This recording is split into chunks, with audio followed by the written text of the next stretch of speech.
ஹாலிடேஸ்னாலே அது நம்ம ஜிடி ஹாலிடேஸ் தான். GT holidays, south India's #1 travel brand. Communist கட்சிகள் திமுகவிற்கு அடிமையாகிவிட்டதாக கூறிய எதிர்க்கட்சி தலைவர் எடப்பாடி பழனிசாமிக்கு யாருக்கும் அடிமை இல்லை என முதலமைச்சர் மு.க.ஸ்டாலின் பதிலடி கொடுத்துள்ளார். அதிலே மாண்புமிகு எதிர்க்கட்சி தலைவர் திரு பழனிசாமி அவர்களுக்கு அண்மையில் கம்யூனிஸ்டுக்கு மேல பாசம் புத்துக்கிட்டு வருது. இப்போ நாட்டில் யார் எதை பேசுறதும் இல்லை, கண்டவெல்லாம் பேச ஆரம்பிச்சுட்டாங்க.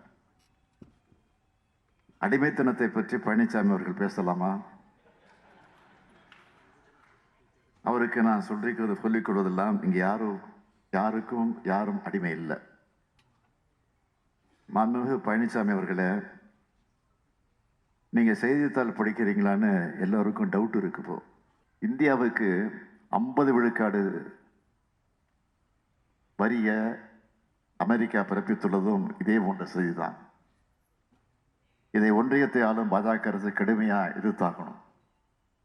இது குறித்து வெளிப்படையான பதில ஒன்றிய பாஜக அரசும் பிரதமர் மோடி அவர்களும் பதிவு செஞ்சாகணும். இந்தியாவுக்கும் அமெரிக்காவுக்கும் 5 சுற்று வர்த்தக பேச்சுவார்த்தைகள் நடந்து 6வது சுற்று பேச்சுவார்த்தைக்கு நாள் குறிப்பிடப்பட்ட நிலையில எதுக்கு அமெரிக்க அதிபர் ட்ரம்ப் அவர்கள் தன்னிச்சையா வரியை உயர்த்தி அறிவிக்கணும்?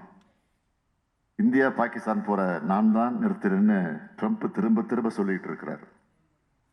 அது தொடர்பா இந்திய நாடாளுமன்றத்தோட இரு அவைகளையும் எதிர்க்கட்சிகள் கேள்வி கேட்டா பிரதமர் மோடி பதிலே சொல்லல. இது அவருடைய பலவீனத்தினுடைய அடையாளம். வயநாட்டில் யானைகள் தினம் சிறப்பாக கொண்டாடப்பட்டது. கேரள மாநிலம் வயநாடு முத்தங்கா வளர்ப்பு யானைகள் முகாமில் மொத்தம் 11 யானைகள் பராமரிக்கப்பட்டு வருகின்றன. இந்த முகாமில் உலக யானைகள் தினம் சிறப்பாக கொண்டாடப்பட்டது. விழாவை முன்னிட்டு யானைகளுக்கு 20 வகையான உணவுகளை அதிகாரிகள் மற்றும் யானை பாகன்கள் வழங்கி சிறப்பித்தனர். இந்த விழாவில் ஏராளமான சுற்றுலா பயணிகள் கலந்து கொண்டு யானைகளை கண்டுகளித்தனர்.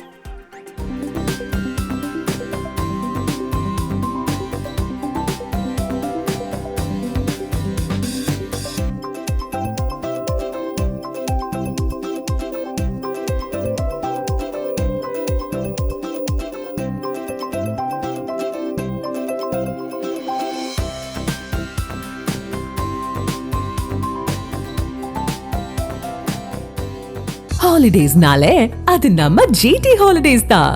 GT holidays, south India's #1 travel brand.